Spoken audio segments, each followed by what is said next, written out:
룻기 2장. 나오미에게는 남편 쪽으로 친족이 한 사람이 있었다. 그는 엘리멜렉과 지방간으로서 재력이 있는 사람이었다. 그의 이름은 보아스이다. 어느 날 모압 여인 룻이 나오미에게 말하였다. 밭에 나가볼까 합니다. 혹시 나에게 잘 대하여주는 사람을 만나면 그를 따라다니면서 떨어진 이삭을 주울까 합니다. 나오미가 룻에게 대답하였다. 그래, 나가보아라. 그리하여 룻은 밭으로 나가서 곡식 거두는 일꾼들을 따라다니며 이삭을 주었다. 그가 간 곳은 우연히도 엘리멜렉과 지방간인 보아스의 밭이었다. 그때에 마침 보아스가 베들레헴 성읍에서 왔다. 그는 주님께서 자네들과 함께 하시기를 비내 하면서 곡식을 거두고 있는 일꾼들을 격려하였다.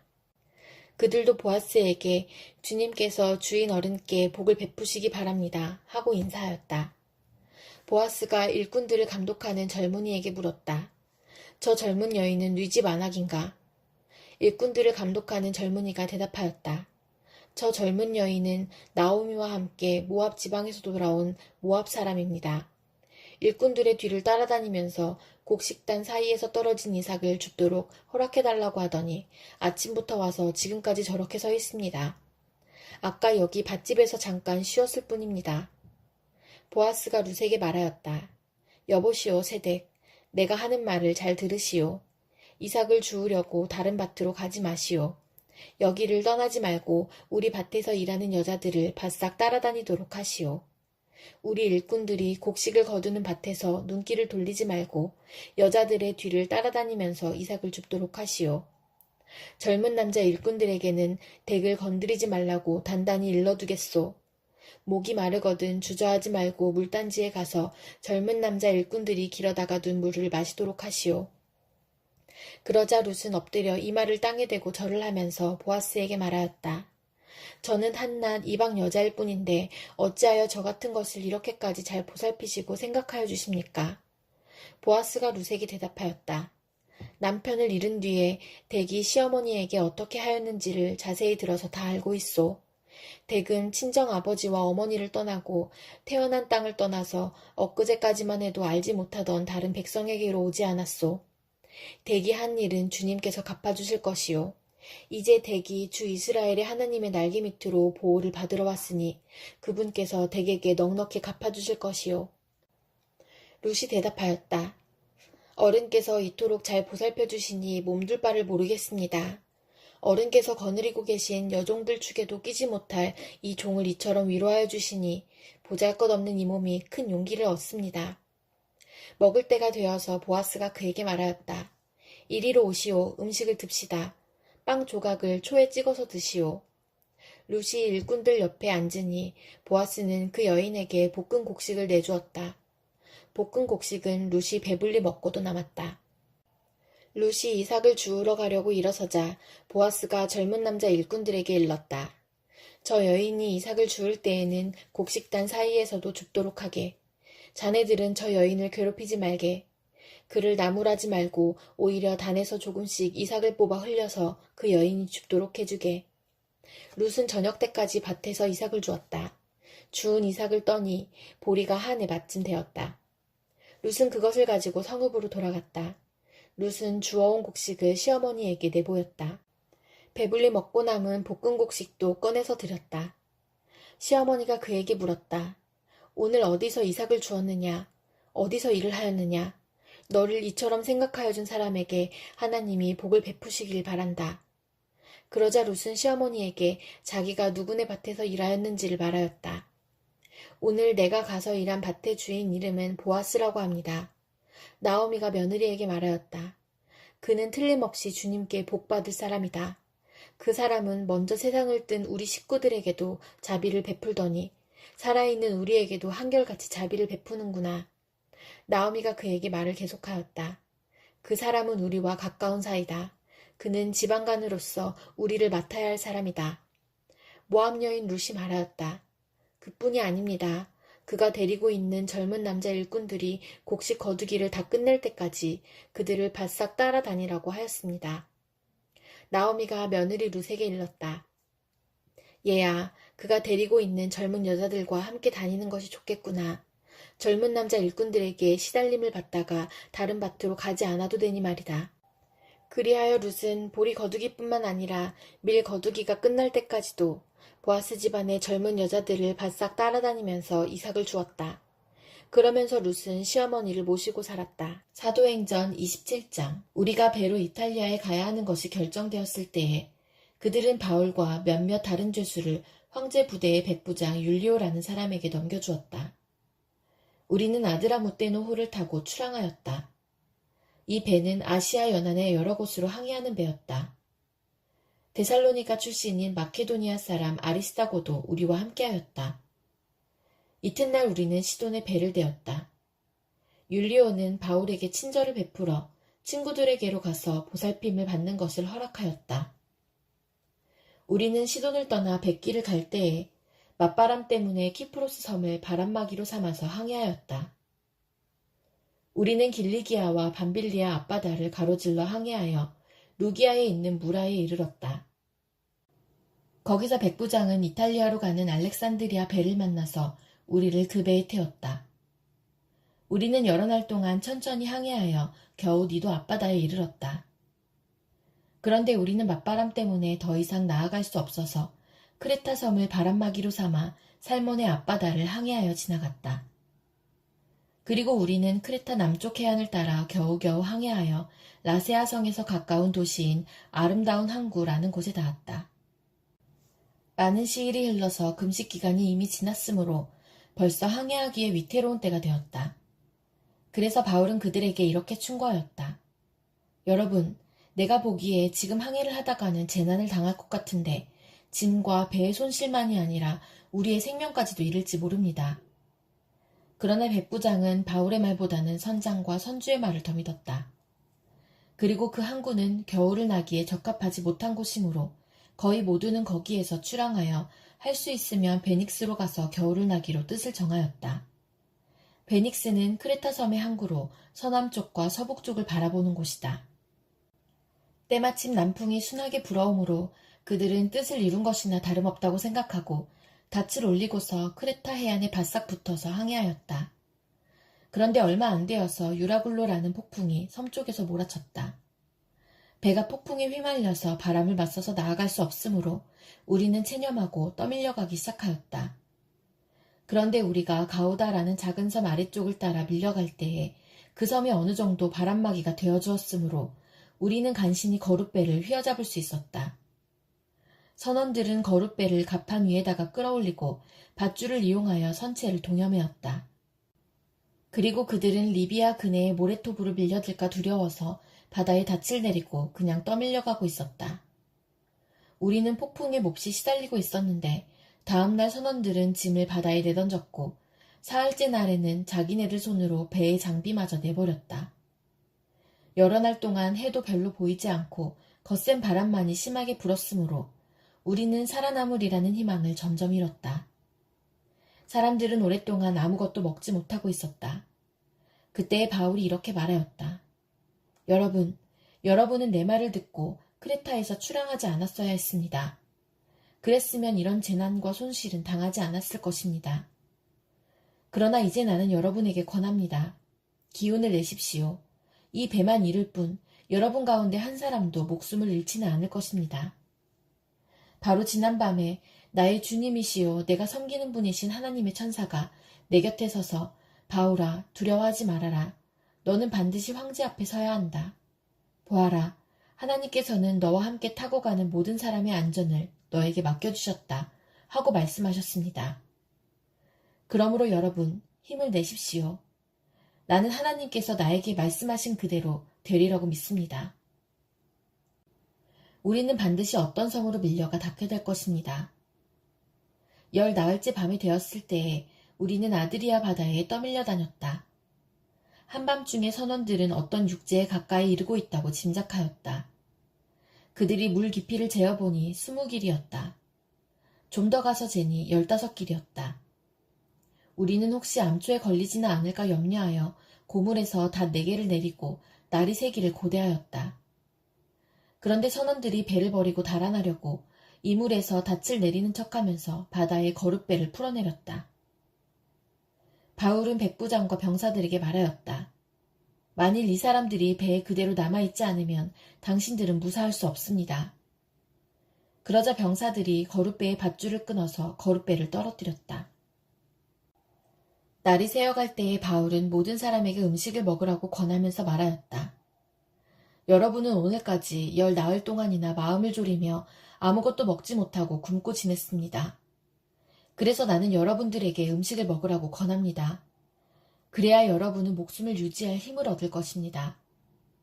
여러분 가운데서 아무도 머리카락 하나라도 잃지 않을 것입니다.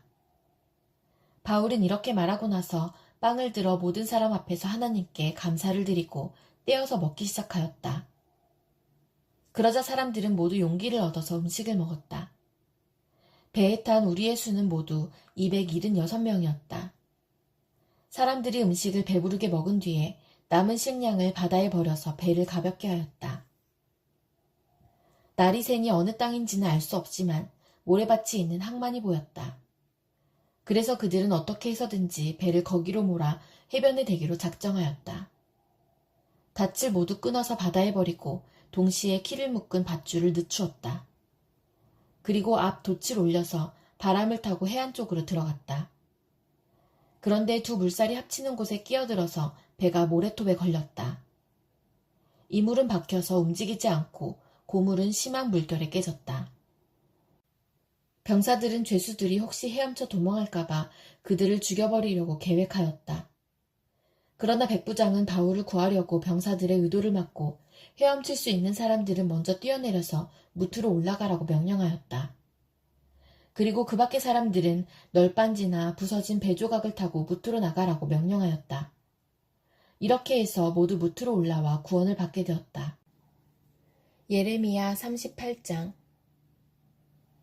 mattan의 아들 스바랴와 바수울의 아들 그달리아와 셀레미아의 아들 유갈과 말기야의 아들 바수울이 예레미야가 온 백성에게 이렇게 전하는 말씀을 들었다. 나 주가 말한다. 이 도성 안에 머물러 있는 사람은 전쟁이나 기근이나 연병으로 죽을 것이다. 그러나 바빌로니아 군인들에게 나아가서 항복하는 사람은 죽지 않을 것이다. 적어도 자기의 목숨만은 건질 것이며 계속 살아남게 될 것이다. 나 주가 말한다. 이 도성은 반드시 바빌로니아 왕의 군대에게 넘어간다. 그들이 이 도성을 점령한다. 대신들이 왕에게 말하였다. 이 사람은 마땅히 사형에 처해야 합니다. 그가 이런 말을 해서 아직도 이 도성에 남아있는 군인들의 사기와 온 백성의 사기를 떨어뜨리고 있습니다. 이 사람은 참으로 이 백성의 평안을 구하지 않고 오히려 재앙을 재촉하고 있습니다. 시드기야 왕이 대답하였다. 그가 여기에 있소. 죽이든 살리든 그대들 뜻대로 하시오. 나에게 무슨 힘이 있다고 그대들에게 반대하겠소. 그래서 그 고관들이 예레미야를 붙잡아서 왕자 말기야의 집에 있는 물 웅덩이에 집어넣었다. 그 웅덩이는 근위대의 뜰 안에 있었으며 사람들은 예레미야를 밧줄에 매달아 웅덩이 속으로 내려보냈는데 그 물 웅덩이 속에는 물은 없고 진흙만 있어서 예레미야는 진흙 속에 빠져 있었다. 왕궁에 에티오피아 사람으로 에벤멜렉이라고 하는 한 환관이 있었는데 그는 사람들이 예레미야를 물 웅덩이에 집어넣었다는 소식을 들었다. 그때의 왕은 베냐민 문 안에 머물러 있었다. 에벤멜렉은 왕궁에서 바깥으로 나와 왕에게 가서 이렇게 아뢰었다. 높으신 임금님, 저 사람들이 예언자 예레미야에게 한 일들은 모두 악한 것뿐입니다. 그들이 예레미야를 물 웅덩이 속에 집어넣었으니 그가 그 속에서 굶어 죽을 것입니다. 이래서야 되겠습니까? 성 안에는 더 이상 먹을 것이 없습니다. 그때의 왕은 에티오피아 사람 에벤멜렉에게 이렇게 명령하였다. 너는 여기 있는 군인들 가운데서 30명을 데리고 가서 예언자 예레미야가 죽기 전에 어서 그를 그 물웅덩이 속에서 끌어올려라. 에벤멜렉이 그 사람들을 데리고 왕궁의 의복 창고로 들어가서 헤어지고 찢어진 옷 조각들을 거기에서 꺼내다가 밧줄에 매달아서 물웅덩이 속에 있는 예레미야에게 내려주었다. 에티오피아 사람 에벤멜렉이 예레미야에게 말하였다. 헤어지고 찢어진 옷 조각들을 양쪽 겨드랑이 밑에 대고 밧줄에 매달리십시오. 예레미야가 그대로 하였다. 사람들이 밧줄을 끌어당겨서 예레미야를 물웅덩이 속에서 끌어올렸다. 이렇게 해서 예레미야는 근위대 뜰 안에서 지내게 되었다. 시드기야 왕은 사람을 보내어서 예언자 예레미야를 주님의 성전 셋째 문 어귀로 데려왔다. 그리고 왕은 예레미야에게 말하였다. 내가 그대에게 한 가지를 묻겠으니 아무것도 나에게 숨기지 마시오. 그러자 예레미야가 시드기야에게 대답하였다. 제가 만일 숨김없이 말씀드린다면 임금님께서는 저를 죽이실 것입니다. 또 제가 임금님께 말씀을 드려도 임금님께서는 저의 말을 들어주시지 않을 것입니다. 시드기야 왕은 예레미야에게 이렇게 은밀히 맹세하였다. 우리에게 목숨을 주신 주님의 살아계심을 두고 맹세하오. 나는 그대를 죽이지도 않고 그대의 목숨을 노리는 저 사람들의 손에 넘겨주지도 않겠소. 그러자 예레미야가 시드기야에게 말하였다. 주 만군의 하나님, 이스라엘의 하나님께서 임금님에게 이렇게 말씀하십니다. 너는 바빌로니아 왕의 고관들에게 항복하여야 한다. 그러면 너는 너의 목숨을 구하고 이 도성은 불에 타지 않을 것이다. 그리고 너와 너의 집안이 모두 살아남게 될 것이다. 그러나 내가 바빌로니아 왕의 고관들에게 항복하지 않으면 이 도성이 바빌로니아 군대의 손아귀에 들어가고 그들은 이 도성에 불을 지를 것이고 너는 그들의 손에서 벗어날 수가 없을 것이다. 그런데도 시드기야 왕은 예레미야에게 이렇게 대답하였다. 나는 바빌로니아 군대에게 투항한 유다 사람들이 두렵소. 바빌로니아 군대가 나를 그들의 손에 넘겨주면 그들이 나를 학대할지도 모르지 않소. 예레미야가 말하였다. 그들의 손에 넘어가지 않을 것입니다. 부디 제가 임금님께 전하여 드린 주님의 말씀에 순종하십시오. 그래야 임금님께서 형통하시고 임금님의 목숨도 구하실 것입니다. 그러나 임금님께서 항복하기를 거부하시면 주님께서 저에게 보여주신 일들이 그대로 일어날 것입니다. 보십시오. 유다의 왕궁에 남아있는 여인들이 모두 바빌로니아 왕의 고관들에게로 끌려가면서 이렇게 탄식할 것입니다. 믿던 도끼에 발 찍혔다. 친구들이 너를 속이고 멋대로 하다가 내가 진창에 빠지니 너를 버리고 떠났다. 임금님의 모든 아내와 자녀들도 바빌로니아 군대에 끌려갈 것이고 임금님께서도 그들의 손에서 벗어나지 못하고 바빌로니아 왕의 손에 붙잡히실 것입니다. 그리고 이 도성도 불에 타버릴 것입니다. 그런데도 시드기야는 예레미야에게 이렇게 말하는 것이었다. 이런 이야기를 아무에게도 발설하지 마시오. 그렇지 않으면 그대는 목숨을 부지하지 못할 것이오. 나하고 이야기했다는 것을 고관들이 알면 그들이 그대에게 와서 나하고 무슨 말을 하였으며 또 내가 무슨 말을 하였는지 자기들에게 사실대로 말하라고 할 것이오. 그들이 그대를 죽이지 않겠다고 하면서 아무것도 숨기지 말고 말하라고 할 것이오. 그러면 그대는 그대가 요나단의 집으로 돌아가면 죽게 될 터이니 그곳으로 돌려보내지 말아달라고 임금님에게 간청하였다고만 대답하시오. 과연 고관들이 모두 예레미야에게 와서 물어보았다. 그때 예레미야는 왕이 자기에게 명령한 그 말대로만 그들에게 대답하였다. 그 이야기의 내용은 전혀 탄로나지 않았고 대신들은 예레미야에게 더 이상 할 말이 없었다. 이렇게 해서 예레미야는 예루살렘이 함락되는 날까지 근위대 뜰 안에 머물러 있게 되었다. 시편 주님, 어찌하여 주님께서는 그리도 멀리 계십니까? 어찌하여 우리가 고난을 받을 때에 숨어 계십니까? 악인이 으스대며 약한 자를 괴롭힙니다. 악인은 스스로 쳐놓은 올가미에 스스로 걸려들게 해주십시오. 악한 자는 자기 야심을 자랑하고 탐욕을 부리는 자는 주님을 모독하고 멸시합니다. 악인은 그 얼굴도 뻔뻔스럽게 벌주는 이가 어디에 있느냐, 하나님이 어디에 있느냐고 말합니다. 그들의 생각이란 늘 이러합니다. 그런데도 악인이 하는 일은 언제나 잘되고 주님의 심판은 너무 멀어서 그들에게 보이지 않으니 악인은 오히려 그의 대적을 보고 코웃음만 칩니다. 그는 마음속으로 내가 망하는가 두고 봐라. 나에게는 언제라도 불행과 저주란 없다 하고 말합니다. 그들의 입은 기만과 폭언으로 가득 차 있고 그들의 혀 밑에는 욕설과 악담이 가득합니다. 그들은 으슥한 길목에 숨어 있다가 은밀한 곳에서 순진한 사람을 쳐 죽입니다. 그들의 두 눈은 언제나 가련한 사람을 노립니다. 굴 속에 웅크리고 있는 사자처럼 은밀한 곳에서 기다리다가 때만 만나면 연약한 사람을 그물로 덮쳐서 끌고 갑니다. 불쌍한 사람이 억눌림을 당하고 가련한 사람이 폭력에 쓰러집니다. 악인은 마음속으로 이르기를 하나님은 모든 것에 관심이 없으며 얼굴도 돌렸으니 영원히 보지 않으실 것이다 합니다. 주님, 일어나십시오. 하나님, 손을 들어 악인을 벌하여 주십시오. 고난받는 사람을 잊지 말아 주십시오. 어찌하여 악인이 하나님을 경멸하고 마음속으로 하나님은 벌을 주지 않는다 하고 말하게 내버려 두십니까? 주님께서는 학대하는 자의 포악함과 학대받는 자의 억울함을 살피시고 손수 갚아주려 하시니 가련한 사람이 주님께 의지합니다. 주님께서는 일찍부터 고아를 도우시는 분이셨습니다. 악하고 못된 자의 팔을 꺾어주십시오. 그 악함을 샅샅이 살펴 벌하여 주십시오. 주님은 영원 무궁토록 왕이십니다. 이방 나라들은 주님의 땅에서 사라질 것입니다. 주님께서는 불쌍한 사람의 소원을 들어주십니다. 그들의 마음을 굳게 하여 주시고 그들의 부르짖음에 귀 기울여 주십니다. 고아와 억눌린 사람을 변호하여 주시고 다시는 이 땅에 억압하는 자가 없게 하십니다.